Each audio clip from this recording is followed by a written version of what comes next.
"Sir," I said, "get on the ground now." Officer Jessica Reeves screamed, her service weapon trained on the elderly man before her, her finger trembling against the trigger. The crowd at Riverside Mall watched in horror as the scene unfolded. A decorated Vietnam veteran, now homeless, cowering with his hands raised, still clutching a single pair of donated shoes he just received from the mall's Veterans Outreach Program. The old man's weathered face showed confusion and fear, his military-trained composure cracking under the weight of this humiliation. "Please," he whispered, his voice carrying the weight of decades of service. "I earned these shoes. I served this country for 20 years. But Officer Reeves wasn't listening. Her history of power abuse and discrimination had finally reached its breaking point. Here in this crowded shopping center, with dozens of phones recording what would soon become her greatest disgrace. What Officer Reeves didn't know, what none of them knew, was that Lieutenant General Maria Rodriguez was about to walk around that corner, and everything was about to change. Before we continue with this shocking confrontation, let me take you back 2 hours earlier to understand how James Cooper, a 68-year-old decorated veteran, found himself staring down the barrel of a cop's gun for simply accepting a pair of shoes. James Cooper hadn't always lived on the streets. His story began in the jungles of Vietnam, where he served with distinction in the 101st Airborne Division. After returning home, a combination of PTSD, economic hardships, and a system that failed him had gradually stripped away everything he'd built. But through it all, he maintained his dignity, his military bearing a ghost of his former life. That morning, James had learned about the Veterans Outreach Program at Riverside Mall. Local businesses had partnered with veteran support groups to provide essential items to homeless vets. For James, it meant a chance to replace his worn-out boots, the same ones he'd been wearing for the past 3 years. Meanwhile, Officer Jessica Reeves was starting her patrol with a chip on her shoulder. Her personnel file was already thick with civilian complaints, excessive force, discrimination, abuse of power. But her family connections within the department had kept her badge polished and her position secure. Today, she was particularly agitated after receiving yet another formal reprimand for misconduct. The Riverside Mall was buzzing with weekend shoppers when James arrived. He stood out in his threadbare but meticulously clean clothes, his military posture still evident despite his years on the street. The mall's security team recognized him from previous outreach events and welcomed him warmly. At the Veteran Support Center, James received his voucher for a new pair of shoes. His eyes welled up with tears as the volunteer helped him try on the first pair of new shoes he'd had in years. "Thank you," he'd whispered, his voice thick with emotion. "Thank you for remembering us." That's when Officer Reeves first spotted him leaving the store. To her, he didn't fit her profile of a legitimate shopper.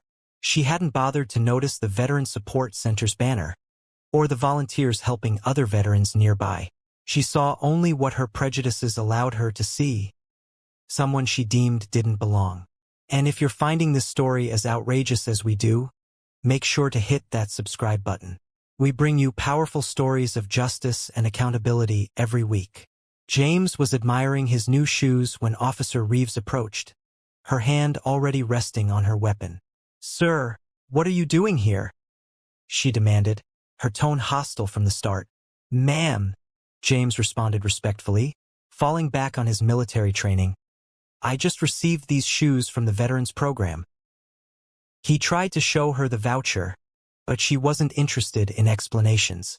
The situation escalated quickly. Officer Reeves began shouting commands, her prejudices and frustrations finding an easy target in this vulnerable veteran. When James didn't immediately comply with her increasingly aggressive demands, she drew her weapon. And that brings us back to where our story began with James Cooper, a man who had fought for his country, now facing the ultimate indignity at the hands of someone sworn to protect and serve. The crowd grew larger, phones recording the injustice unfolding before them. Nobody knew that destiny was about to intervene in the form of Lieutenant General Maria Rodriguez, who was about to teach Officer Reeves a lesson she'd never forget. Lieutenant General Maria Rodriguez was heading to her car after a routine meeting when she heard the commotion.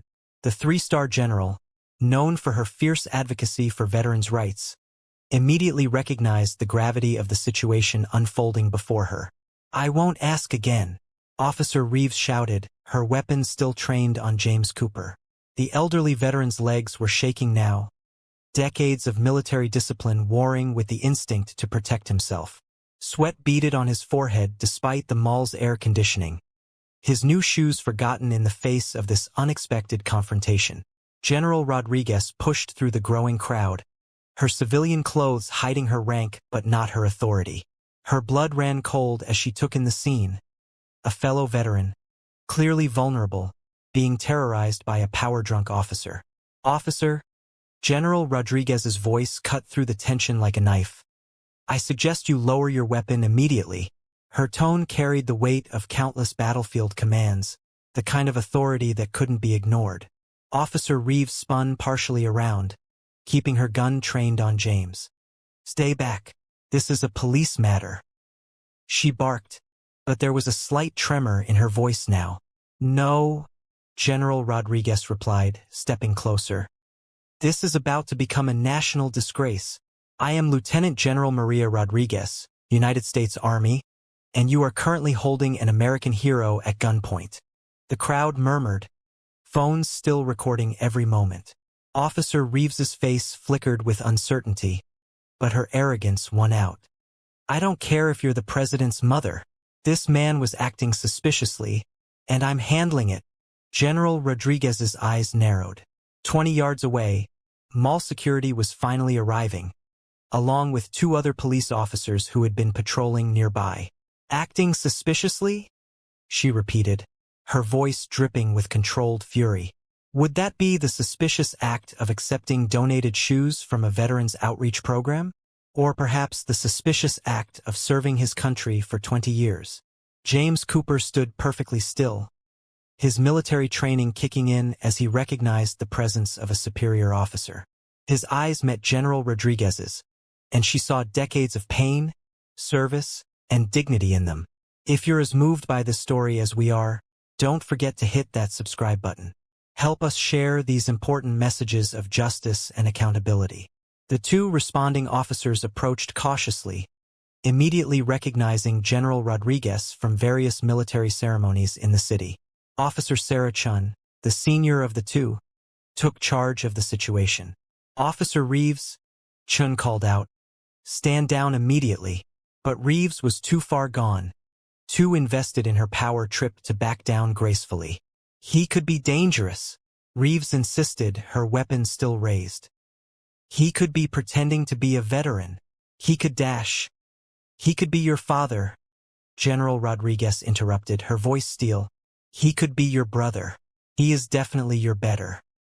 Master Sergeant James Cooper, 101st Airborne Division, recipient of the Bronze Star and Purple Heart. "I've just made a few calls. Would you like to know what else I've learned about the man you're threatening?" The crowd had grown larger, and smartphones captured every word. Mall security had established a perimeter, and more police officers were arriving.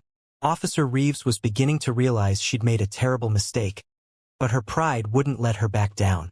"The shoes," James said softly, his voice carrying in the tense silence. "They were a gift. The first new pair I've had since." His voice cracked, and General Rodriguez felt her heart break for this proud warrior reduced to explaining why he deserved basic dignity. "Officer Reeves," General Rodriguez continued, taking another step forward, "in the next 30 seconds, you have a choice to make. You can lower your weapon and face the consequences of your actions with whatever dignity you can muster, or you can continue this disgraceful display and destroy not only your career but the reputation of your entire department." Officer Chun had moved closer, her own weapon holstered but her hand ready. "Jessica," she said quietly, "it's over. Put it down." The next few moments would be replayed millions of times on social media. Officer Reeves, her face contorted with conflicting emotions, slowly began to lower her weapon. But then, in a final act of defiance, she tightened her grip and barked another command at James. That's when General Rodriguez had enough. In a voice that had commanded thousands of troops, she thundered, "Officer Reeves, stand down now."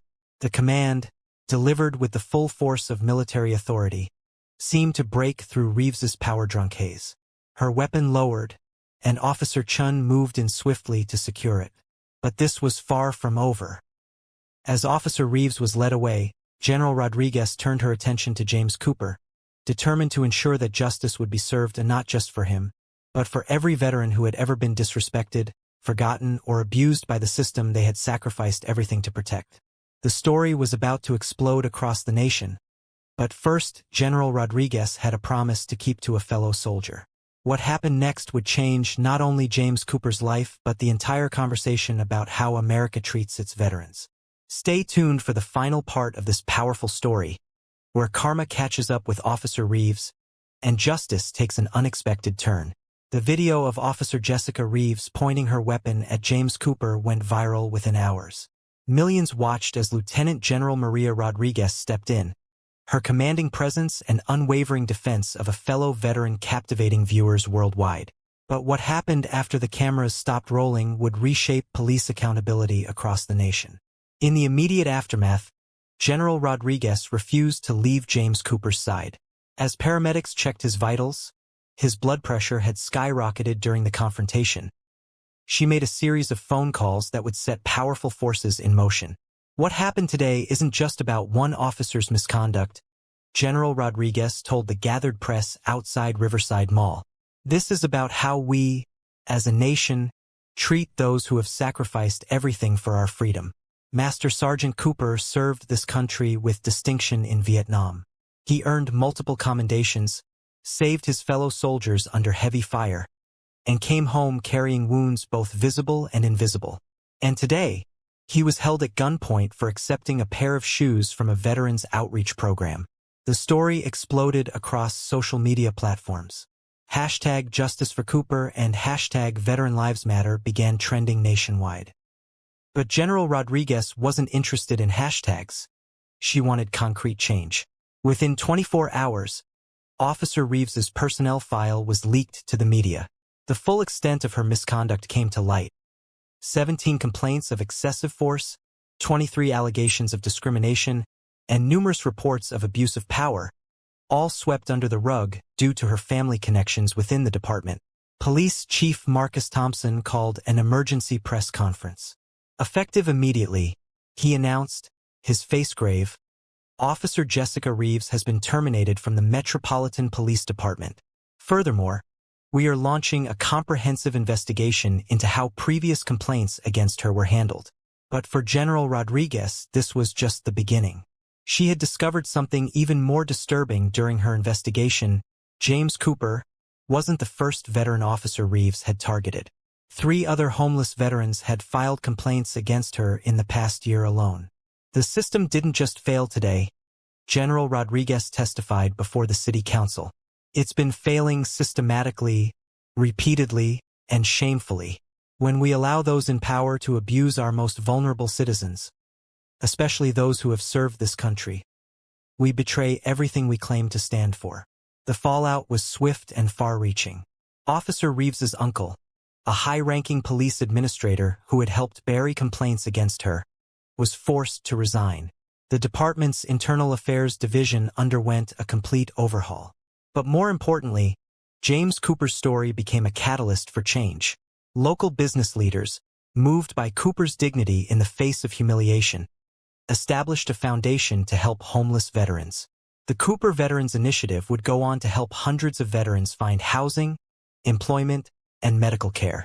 As for James Cooper himself, his life was about to change dramatically. During her investigation, General Rodriguez discovered that Cooper had never received all the benefits he was entitled to. His PTSD claim had been denied due to missing paperwork, and his appeal had been lost in bureaucratic limbo. The system failed you once, General Rodriguez told him, as they sat in her office reviewing his case. It won't fail you again. Within months, Cooper had received his back benefits, proper medical care, and housing assistance. But more importantly, he had regained his dignity. The man who had once been afraid to enter a mall was now a sought-after speaker, sharing his story to help other veterans navigate the system. If you've stayed with us this far, please hit that subscribe button. Your support helps us continue sharing these crucial stories of justice and accountability. Officer Reeves's story took a different turn. Unable to find work in law enforcement, she was forced to take a minimum wage job. The ultimate irony came when she found herself seeking assistance from a veteran-run charity. The very community she had once terrorized now showed her more compassion than she had shown them. "I was wrong," she admitted in a tearful interview months later. "I let power corrupt me. I forgot what it meant to serve and protect." Master Sergeant Cooper showed more courage and dignity in those few minutes than I showed in my entire career. The incident led to the creation of mandatory training programs for police departments nationwide, focusing on veteran awareness and anti-discrimination practices. The Cooper Protocol became standard procedure for police interactions with veterans, emphasizing respect, understanding, and proper recognition of military service.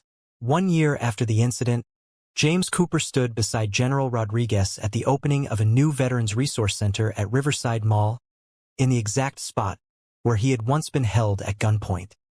The center would help thousands of veterans access services, benefits, and most importantly, respect. Sometimes, Cooper told the gathered crowd, "It takes our darkest moments to show us the way toward light. What happened to me was terrible, but look what came from it. Look how many lives we're changing now." General Rodriguez, now a leading advocate for veteran rights, nodded in agreement.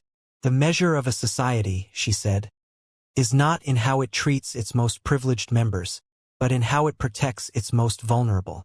Today, we're closer to being the society our veterans fought to protect." The story of James Cooper, Officer Reeves, and General Rodriguez became more than just a viral video. It became a turning point in how America treats its veterans.